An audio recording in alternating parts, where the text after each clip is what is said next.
Let's begin on that note. Welcome, everyone. This is Recovery Dharma. My name is Julia. I'm one of the facilitators in the Spokane Sangha, and I'm so happy to be here today. We in the Spokane Sangha have this wonderful practice where we take a single Buddhist concept and we explore that concept for the entire month. We have been currently exploring the Noble Eightfold Path, which is one of the fundamental bedrocks of a Buddhist practice. It is actually the fourth noble truth in Buddhism. It is in recognition that there is a way to understand suffering.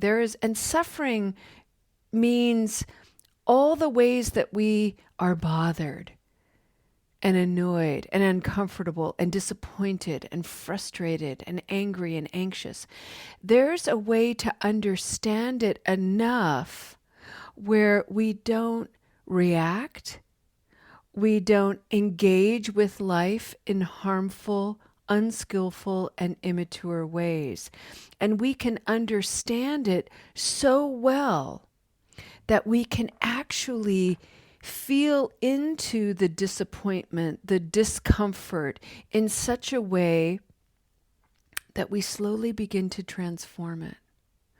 We slowly begin to understand that inherent to this negative feeling is an incorruptible wisdom that informs ourselves, that informs our spirit and our human to become more aware, more engaged, more present to not only ourselves, but to one another.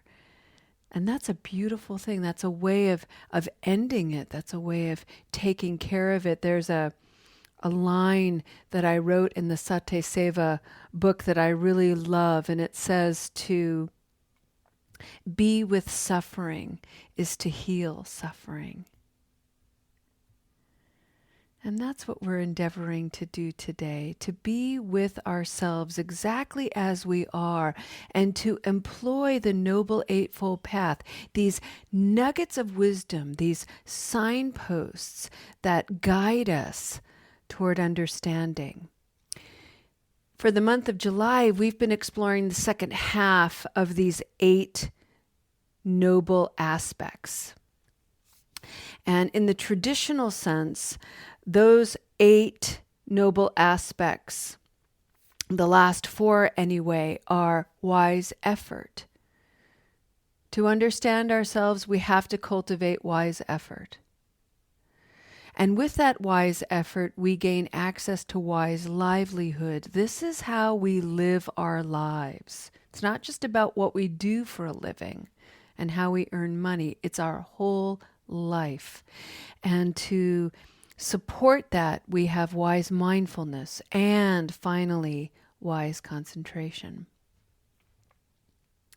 Yesterday, I brought forward a teaching about our neurophysiology, our biology, our nervous system, because I was hearing repeatedly from Sangha members about some anxiety of the other shoe dropping. I'm just worried that things are going so well, the other shoe's going to drop.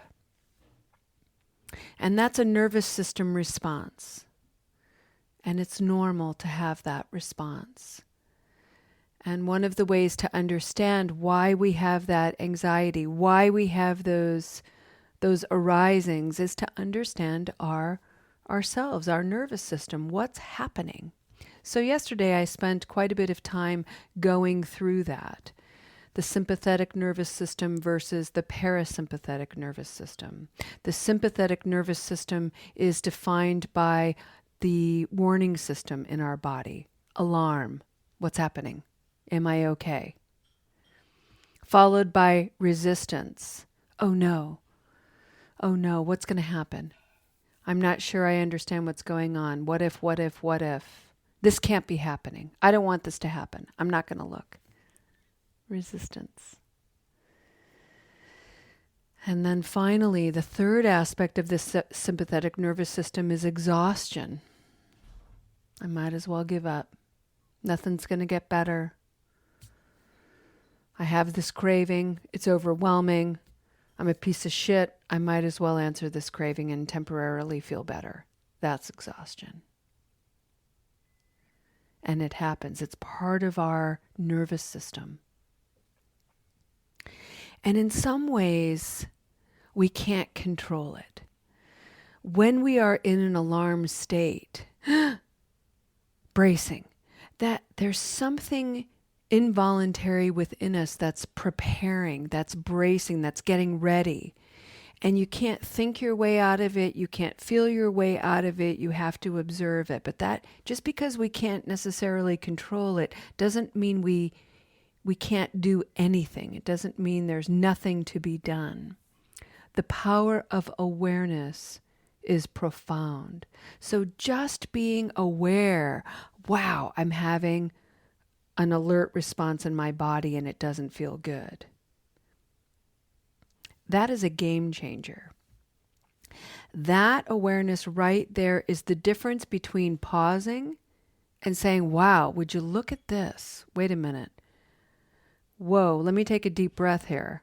Versus, oh my God, I'm going to act out. Oh my God, I'm going to react to something. Oh my God, I need to yell at this person. Whatever it is. The parasympathetic nervous system is that part of our neurophysiology that says you can calm down, you can relax, you're safe.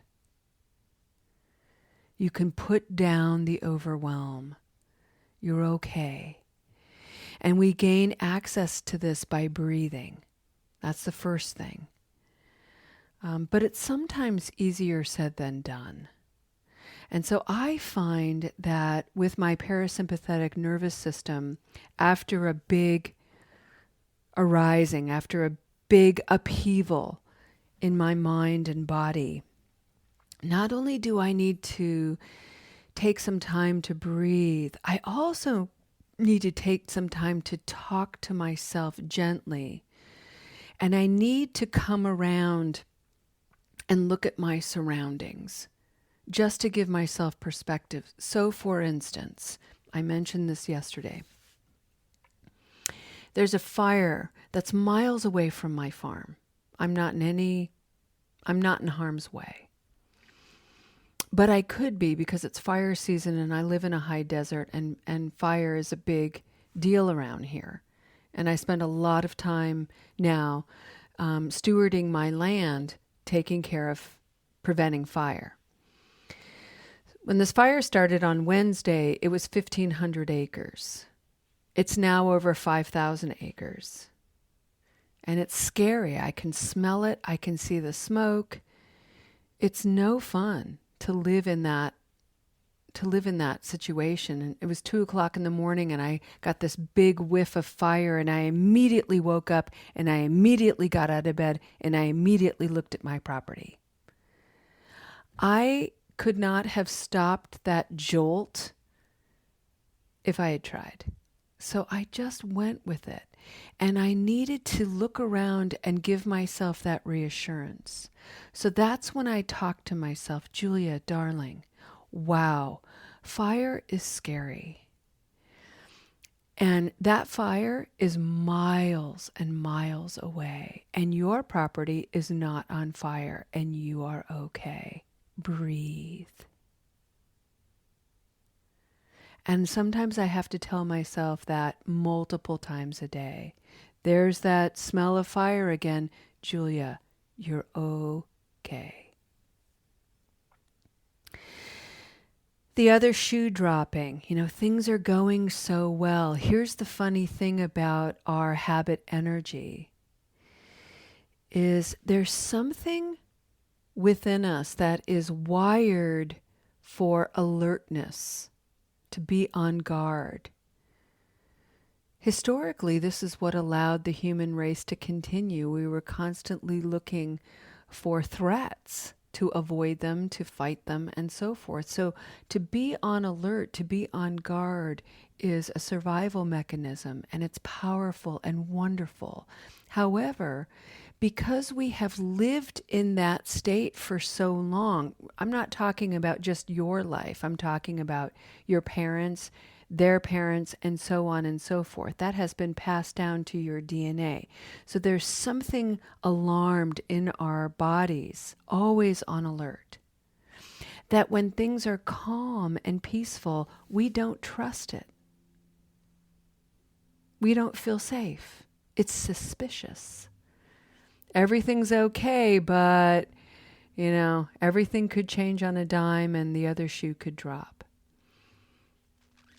And the way to address that very gently is to remind yourself, for me to remind myself, everything is impermanent.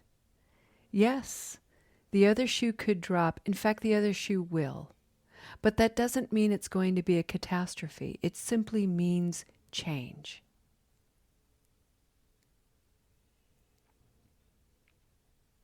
So what I'd like to do today is I came across this book. It's called Meditations for Living in Balance by Ann Wilson Schaaf. Now these are these daily reflections, and I love daily reflections. I have lots of them. Thich Nhat Hanh has a book, His Holiness the Dalai Lama, Ann Wilson Schaaf has great ones, and I keep these in my bathroom. And the reason is because there I sit. And you do too. And so it's a minute. It's a minute to sit and to pick up a daily reflection, and I'm guaranteed to do it more than once in a day. So get yourself a little daily meditation book and put it in your bathroom so that you can sit and allow that sit to be sacred and to get a little dose of some dharma, some wisdom. And today, because we're all so well loved all the time, no matter what, today's reflection is so amazing. I'm not kidding. So July 11th, Patterns of Life. And I'd like you to hear this. As I read this, I want you to, and I encourage you to close your eyes and see with a gentle disposition if you can turn your gaze inward. If you're driving, as I see that you are, Brad, keep your eyes open, my friend. And I think, Henry, if you're driving too, don't you dare close your eyes. Keep your eyes open, friends. And, but if you're stationary, if you're still, if you're in a safe place, go ahead and close your eyes. Turn your gaze inward. And see if you can elicit some friendliness within you, a spirit of maybe joy and lightness. And if you're feeling a little bit heavy, and some of you are, then there's a way to embody this lightness. So let's put the body into a noble posture. And how you do that is you sit nice and tall. I'm sitting in a chair and I've got my feet on the ground. Although I don't find it very comfortable in my body to keep my feet planted on the ground. I like to cross my legs, so I do that. And just notice where your feet want to be.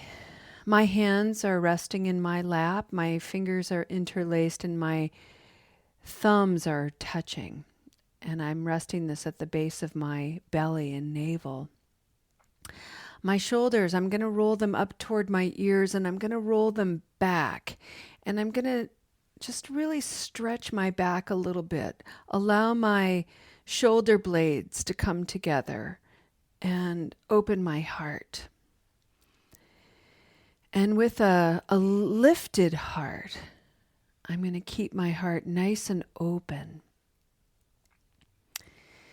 And this immediately invites in the body a spirit of openness and softness.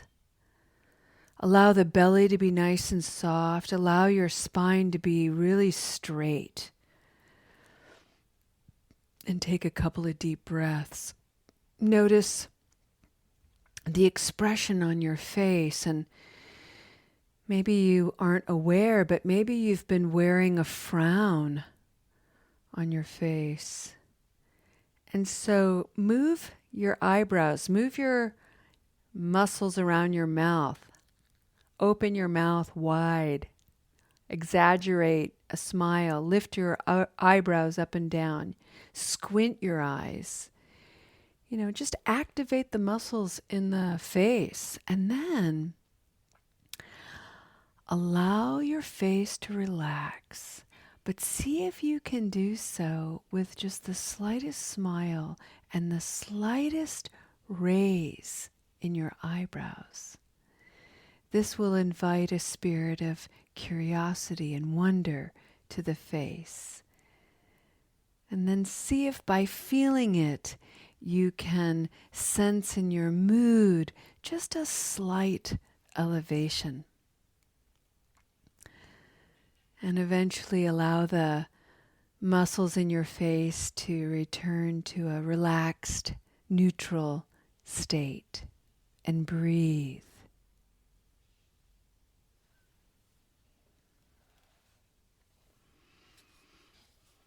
Noble posture, heart-led.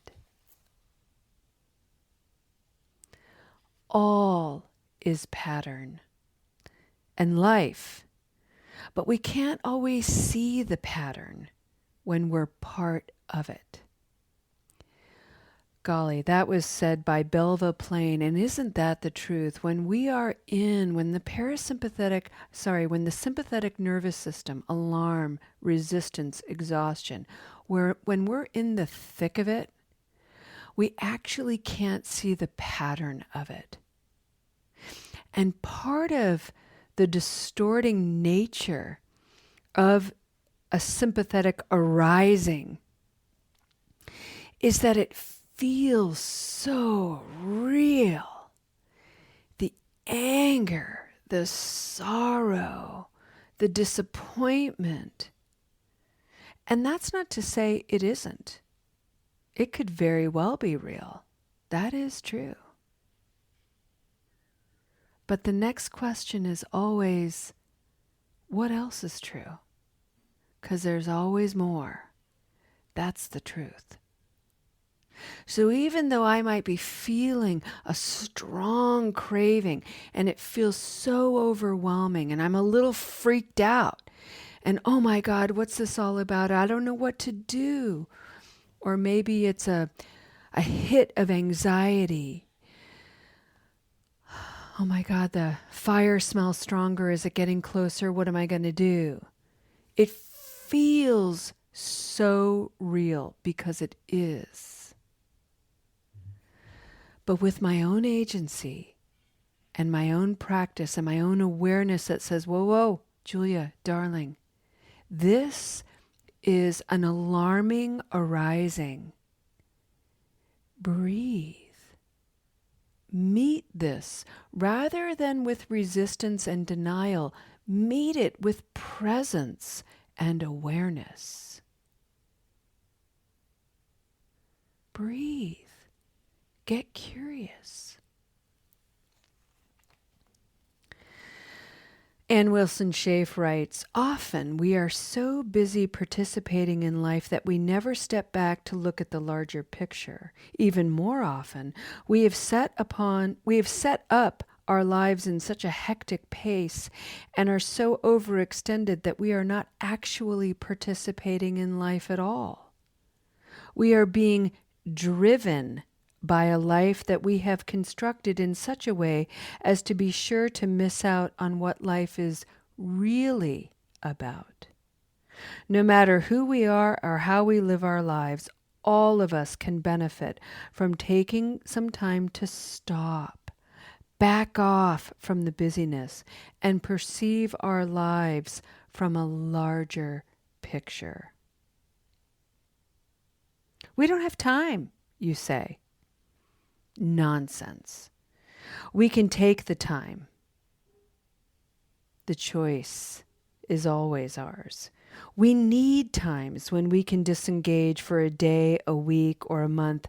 I would add for a moment even. to get an eagle eye view of what we are doing and what we are all about. Living consciously is one of the greatest gifts we can give ourselves. Living consciously is what Ann Wilson Schaaf calls it. Wise livelihood is what it's called in traditional Buddhism. Being whole is what I call it in terms of a reimagined way. It's to be whole is to be fully engaged with myself. When I'm anxious, I'm with it and I'm tending to it. I'm not pretending it's not there. I'm not yelling at myself for having it. I'm not judging myself one way or the other. I'm simply saying, oh, ooh, there's that anxiety. I see you. I don't always understand you, but I am with you. How may I be of service? What do you need to feel nurtured? When anger erupts in my mind, comes in hot, hello, anger. I see you there. And I see the situation that has stirred this up, but this anger is connected to a whole lot more. Let me be present to it fearlessly.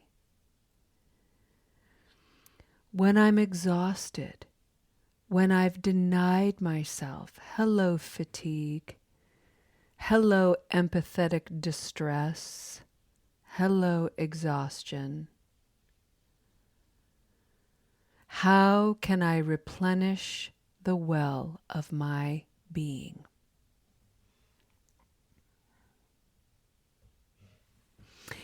And I'll tell you, coming to a Recovery Dharma meeting is one way. It's an hour of precious time that you have prioritized for yourself and truly, by extension, for everybody you encounter today and the next day. It's amazing that we take this time, we gift ourselves this time, an hour to be together.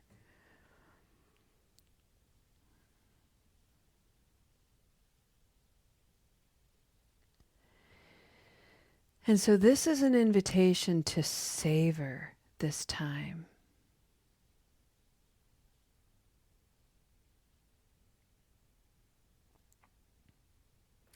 Many times I hear people say, oh, golly, this was exactly what I needed.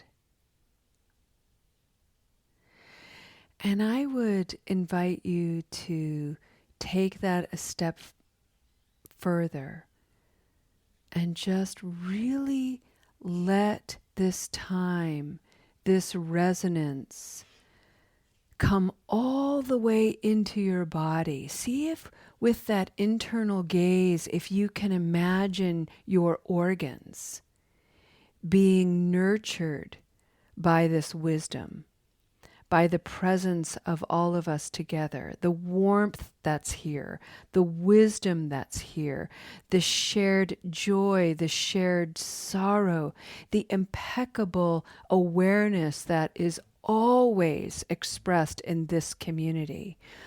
Bring all of that in like a refreshing breath or a replenishing drink of water and allow it to enter the heart, literally the organ. Imagine the cell walls of the muscle, the cells in your blood. Imagine everything being replenished and restored. Imagine your lungs, your liver, your stomach. Imagine your intestines and your skin, all your muscles and bones. Let this awareness enter your whole body and let it strengthen you and revive and revitalize you.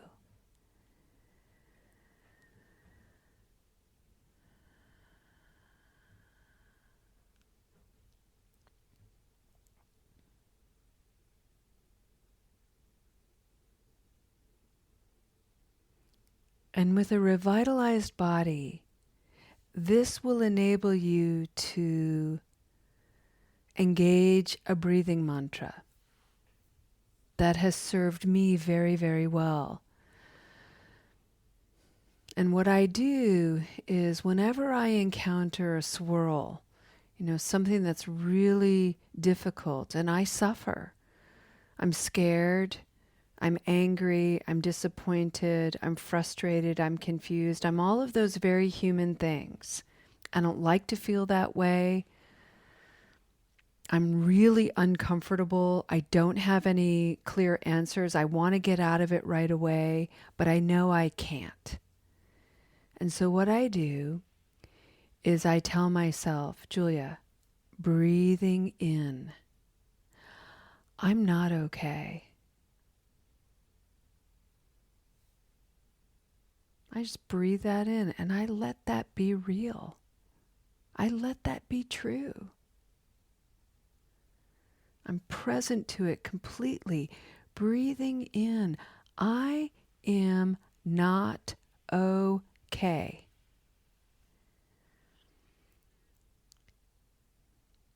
I know it's true. And I also know the truth is, breathing out, I am okay. When I engage the Noble Eightfold Path, specifically wise livelihood, how I'm living my life, to be whole means to recognize that I am always both. There are aspects in any moment in my day where I'm not okay, and I'm always okay. There's this incorruptible nature within me that is always okay. And I can tap into it whenever I want to. And I do regularly. Breathing in, I am not okay. I am experiencing whatever I'm experiencing. Breathing out, I am okay because that is the essence of my Buddha nature. Breathing in, not okay. Breathing out, okay. Breathing in, I feel not okay. Breathing out, I am okay.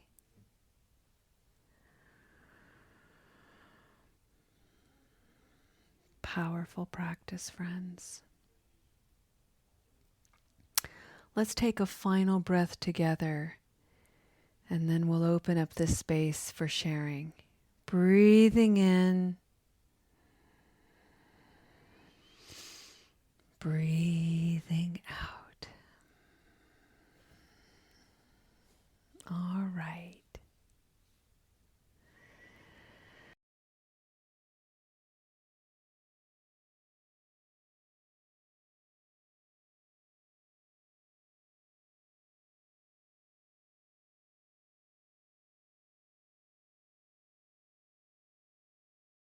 Alrighty, let's go ahead and end our practice today with a dedication of merit. And I want to invite you to take a noble posture. And one of the things about coming into the awareness that there is such a thing as a noble posture, just allow those two words to enter into your consciousness and then drop below that into that stream of consciousness. I can intentionally put my body in a posture of nobility. What does that mean to me?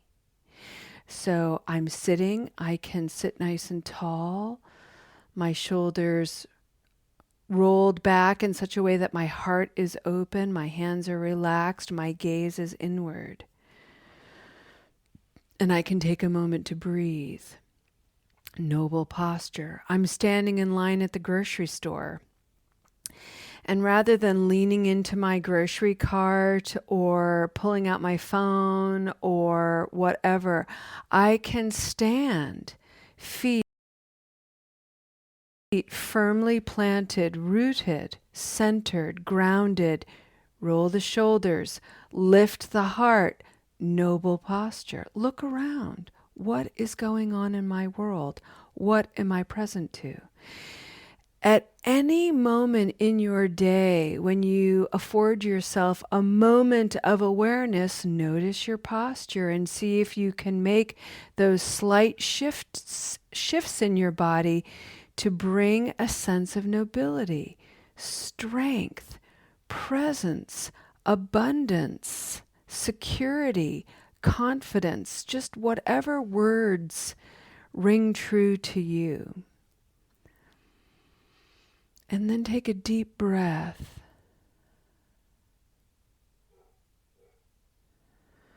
And as weird as it may appear, or maybe you have a little arising of insecurity, what are people going to think? Some might think it's weird.